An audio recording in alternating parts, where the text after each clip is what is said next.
ආයුබෝවන් හස්ත රේඛාවයි අංක විද්‍යාවයි නාලිකාවට ඔබ ඉතා ආදරෙන් පිළිගන්නවා. අද අපි බලමු අත්ලේ ඇති නියපොතු කාන්තා ඔබගේ චරිත ස්වභාවය වගේම ජීවිතය පිළිබඳ අනාවැකිද ප්‍රකාශ කරන්න පුළුවන්. හොඳයි, මෙතෙන් සිට අපි ඒ ගැන විස්තර සොයා බලමු.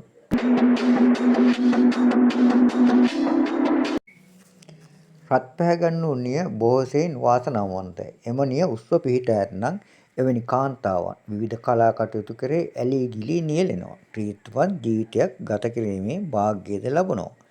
එසේම තමයි එම නිය ලස්සනයි දැකුම් කළු වූවා නම් එවැනි කාන්තාව ජීවිතයේ මුල මැද අග යන තුන් කල්හිම සැප විඳිනවා. ධාර්ම සත්‍යයේ වැඩි දියුණු වෙනවා. ආධ්‍යාත්මික ගුණ වගාවෙන් යුක්තයි.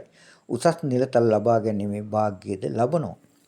සුදු පැහැති නිය දිගට නම් එවැනි කාන්තාව ධාර්මික දීපවතක් ගත කරනවා. අවංක භාවයෙන් යුක්තයි. යුග දිවියට පත් වූද ලිංගික සේවනයට නම් දැඩි රුචිකත්වයක් දක්වන්නේ නැහැ. මනාව වට වූ නිය තිබෙන තැනැත්තියගේ ජීවිතයේ සැහැල්ලුයි. දුර බැහැර ගමන් යාමට විනෝද චාරිකාවලට වැඩි කැමැත්තක් දක්වනවා. සාමයට සමගියට කැමැති.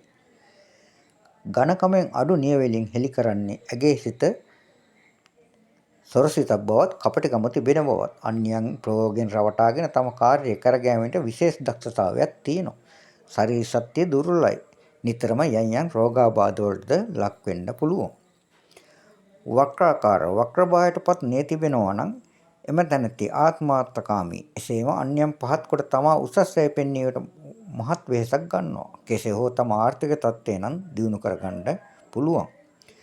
දුර්වර්ණ භාවයටපත් ගොරෝසු නිය ඇති තැනැත්තිය ලද දෙයින් සතුටටපත් වන්නේ නැහැ. තමා නොදන්නා දේ පවා දන්නා ලෙස කිරීමට ගොස් ලැජ්ජාවටපත් වෙනවා. ආත්මාර්ථකාමී ගුණයෙන් යුක්තයි. මෙම නිය කහ පැහැයෙන් යුක්ත වූවා නම් දුප්පත් වෙනවා. කුමන කර්මාන්තක හෝ වෘත්තියක නියුණුනත් එම වෘත්තියෙන් අන්‍යයන් ලබන තරම් ආදායමක් ලබා ගන්න හැකියාවක් නැහැ.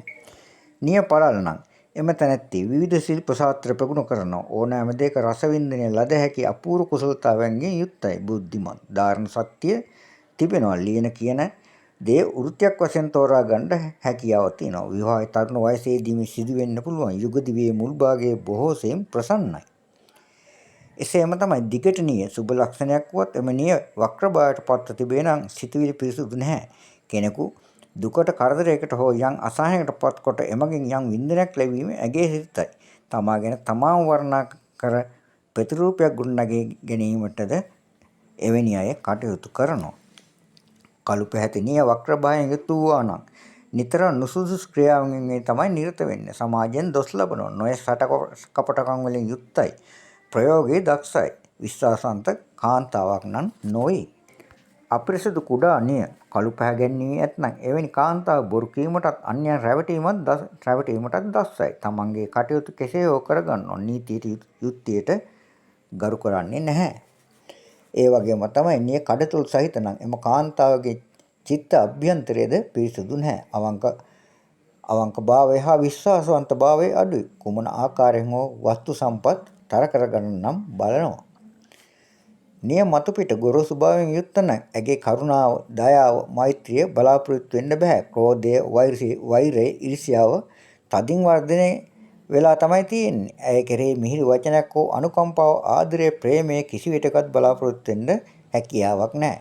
කායික වින්දනයට වැඩි කැමැත්තකුත් නැහැ. විවාහ ජීවිතේ වැඩි ඇල්මකුත් නැහැ. බොහෝ සෙයින් හුදකලාව සිටීමට තමයි කැමති. එසේම තමයි කාන්තාවගේ අත්ලේ නිය මල්ද බොහෝ තොරතුරු ගෙන්නවා. නිය මැදේ කුඩා සුදු පැහැති කුඩා බිඳු ඇති වූවා නම් ඇය කිසි දිනක එක් පිරිමකගෙන් සෑහීමට පත්වන්නේ නැහැ. වස්තු සම්පත් අඩු කරනවා. ලැබෙන දේ නිකුර්ණේ වැය වෙනවා. ලද දේෙන් සතුට පත්වන්නේත් නැහැ.